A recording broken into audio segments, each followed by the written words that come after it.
নমস্কার, আমি প্রিয়সী। তোমরা দেখছো প্রিয়সী ঘোষ ব্লগ চ্যানেলের ভিডিও। সো দিনকাল কেমন চলছে সবার? আমার তো একদম দু নৌকোয় পা দেওয়ার মতো অবস্থা। তো গত ৯ তারিখ ছিল আমার দুটো অনুষ্ঠান। প্রথমে রানাঘাটে ছিল, দ্বিতীয়টি ছিল হচ্ছে কৃষ্ণনগর। তো রানাঘাটের অনুষ্ঠানে দেখতে পাচ্ছ এখন আমি পারফর্ম করছি। তো এই প্রোগ্রামটা আমি শেষ করে দেন দ্বিতীয় অনুষ্ঠানে যাব। কিন্তু দু নৌকোয় পা দেওয়ার মতো অবস্থায় পড়ে গেলাম হঠাৎ করেই। কারণ হচ্ছে আমাকে এই প্রথম অনুষ্ঠানে যেই সময় স্টেজ টাইমটা দেওয়ার কথা ছিল, ঠিক সেই টাইমে আমি স্টেজ পাইনি। তার থেকে প্রায় ১.৫ ঘন্টা পরে আমাকে স্টেজ দেওয়া হয়। আর সেক্ষেত্রে আমার টাইম ১.৫ ঘন্টা পিছিয়ে যাওয়া মানেই আমার দ্বিতীয় যে অনুষ্ঠান কৃষ্ণনগর, সেখানে আমি পিছিয়ে পড়ছি। তো সেইখানটায় আমার প্রচণ্ড আমি ঘাবড়ে গেছিলাম।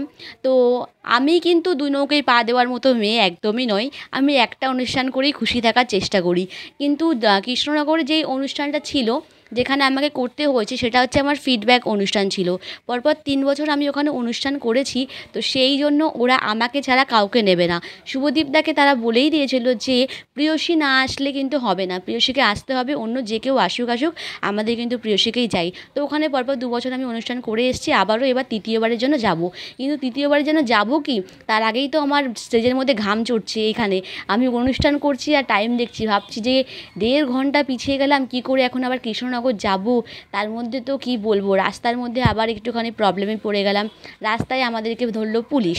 তো পুলিশ ধরাতে আমি ভাবলাম আমরা হয়তো প্রবলেমে পড়েছি। ওমা, পুলিশ দেখি নিজেই প্রবলেমে পড়ে আমাদের কাছ থেকে হেল্প চাইছে। আসলে হয়েছিল ব্যাপারটা, ওনাদের গাড়ি নাকি চলে গেছে। তো দুজন পুলিশ অফিসার ছিলেন, ওনারা আমাদেরকে বললো যে তোমার শো কোথায়? আমি বললাম কৃষ্ণনগর। তো বললো ঠিক আছে, রাজবাড়ির ওখানে যখন শো, তাহলে আমাদেরকে একটু নামিয়ে দিও। তো তারপর ওনাদেরকে আমরা গাড়িতে তুলে নিলাম এবং তারপর গাড়ি থেকে ওনাদেরকে নামিয়েও দিলাম, দিয়ে আমরা যাব স্পটে।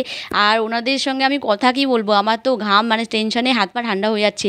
এতবার ওখান থেকে ফোন আসছে, আর কতটাই বা টাইম ম্যানেজ করা যায়। ১.৫ ঘন্টা মানে অনেকটা একটা ব্যাপার। কি বলবো আর তোমাদেরকে গাইজ, এই জন্যই কিন্তু আমি জাস্ট ২টো শো বা ৩টে শোয়ে চাপ নিই না। পপ সিঙ্গার হয়ে কখনোই ২টো শো করা সম্ভব নয়। আমি তো শুভদীপদাকে প্রথমে নাই করে দিয়েছিলাম। তারপর যখন জানতে পারলাম যে ওরকম ফিডব্যাক আর ওরা এত ভালোবাসা দিচ্ছে, সেখানে কি করে করবো, তাও ভাবলাম ঠিক আছে চলো ম্যানেজ করা যাক। তো যাই হোক, কোনো রকমভাবে চলে এসেছি আমার সেই ভালোবাসার জায়গায়, ফিডব্যাক অনুষ্ঠানে। তো দেখতে পাচ্ছ সেখানে আমি পারফর্ম করা শুরু করে দিয়েছি। তো সবাই কেমন আছো? ভালো নাকি খুব ভালো? আমাকে কি মনে আছে সবাই? কাদের কাদের মনে আছে একটু হাতগুলো দেখি। ওরে বাবা, সবাই লাভলি, কি আওয়াজ! তো সবাইকে অসংখ্য ধন্যবাদ আমি মনে রাখার জন্য। তো চলো ডান্স হবে তো? সবাই রেডি তো? তো চলো পরবর্তী গানের দিকে যাই।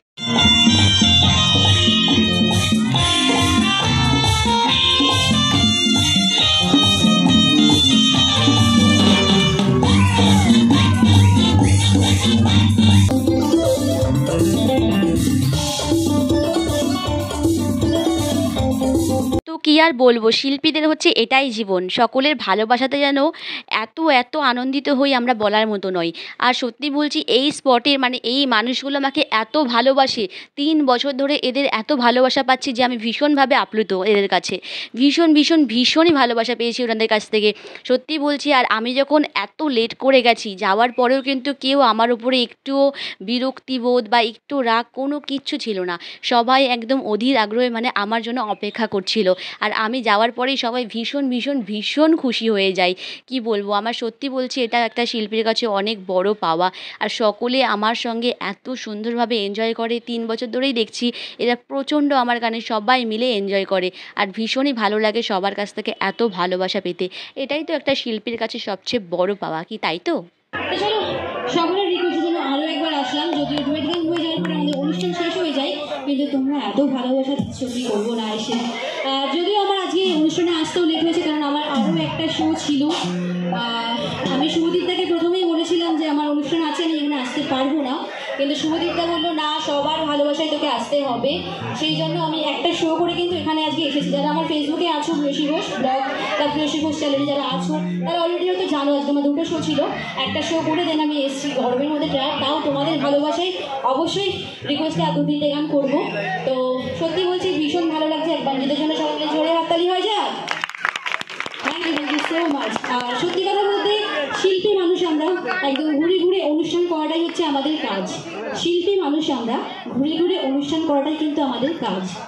আর তোমাদের মতো পরপর 3 বছর এত ভালোবাসা তোমরা দিয়েছো, এরকম ভালোবাসা কোথাও পাইনি, সত্যি বলতে নাহি লাজ। একটা জোরে হাততালি হোক দিতে চলো। Thank you so much. চলো এই মুহূর্তে সকলের জন্য অবশ্যই 2-3টে গান হবে, চলো। তো তারপর ওদেরকে আমি গানের মাধ্যমে জিজ্ঞেস করলাম, বলো ইতনে দিন ক্যা কিয়া ক্যা কিয়া ক্যা কিয়া, এরকম জিজ্ঞেস করেছি। ওই সময় আমার বন্ধু আর ক্যামেরা অন করতে পারেনি, যখন ওরাও আনসারটা দিয়েছে তুঝে ইয়াদ কিয়া তেরা নাম লিয়া, তো তখন হচ্ছে দিয়েছে। যাই হোক, এটা শুনে নাও তোমরা একটু।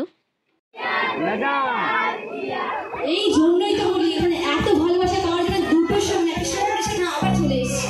সত্যি লাভলি লাভলি।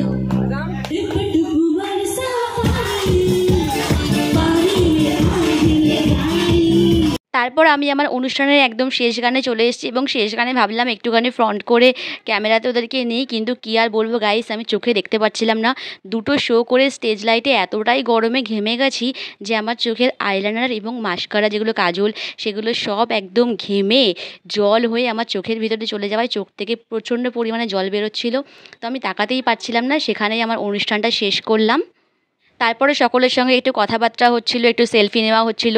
সবাই এসে বলছিল যে এরকম দেরি হলো, তো আমি তখন বললাম এরকম এরকম ব্যাপার, মঞ্চেও বলেছি, সেটা সবাই শুনেছে। তারপর সবাই একটু আমার মায়ের খোঁজ করছিল। তো গত বছর এই মঞ্চে আমি আমার মায়ের মানে মাদার্স ডে সেলিব্রেশন করেছিলাম, তো ওরা সবাই মাকে মনে রেখেছে, মায়ের খোঁজ নিচ্ছিল, মা কেমন আছে, মা কেন আসলো না। তো সেগুলো বললাম যে মায়ের শরীরটা ভালো না, সেই জন্য মা এবার আসতে পারেনি, তার মধ্যে দুটো শো আমার ছিল। তো এরকম এইসব বললাম, বলে টলে কথাবার্তা হলো। তারপর দেখো বাইকটা ঢোকাবে এখানে, আমি উপরে চলে যাই। তাহলে বাবিন কেন বাদ থাকবে, তুমি কেন বাদ থাকবে, তুমিও চলো। বাবিন ব্যাকলাইট থেকে ধরবে। ও আচ্ছা, দাদাকে তো বিরাট জোর চালাতে হয়ে যাচ্ছে। বাবা ওইখানে তো ঝামেলা হয়ে গেছে, কোথায়? ওইখানে পিজাদিদের স্পটে, মানে আমি চলে এসেছি, বলছে আরো আমাকে করতে হবে। কত করবো বলো? যখন টায়ার আসবেন আমাদের এখানে, হ্যাঁ আমাদের এখানে আবার আসবেন, জানি বুঝতে পেরেছি। 3বার হলো, জানি না আরেকবার আসবো নাই।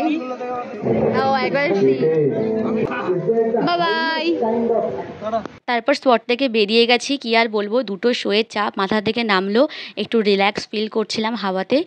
আর আমি তো গাড়িতে কখনোই ঘুমোই না, আমার সঙ্গে যে যাই সবসময় সে ঘুমিয়ে থাকে, সে হচ্ছে কুম্ভকর্ণ বললেই চলে, মানে কি বলবো, কুম্ভকর্ণ হচ্ছে মিনি বললেই তাকে চলে। তো চলো, আশা করি ব্লগটা সকলের ভালো লেগেছে, ভালো লাগলে অবশ্যই লাইক করে দিও আর কমেন্ট করে জানিও কেমন লাগলো। সবাই ভালো থেকো, সুস্থ থেকো, দেখা হবে পরবর্তী ভিডিওতে, টাটা।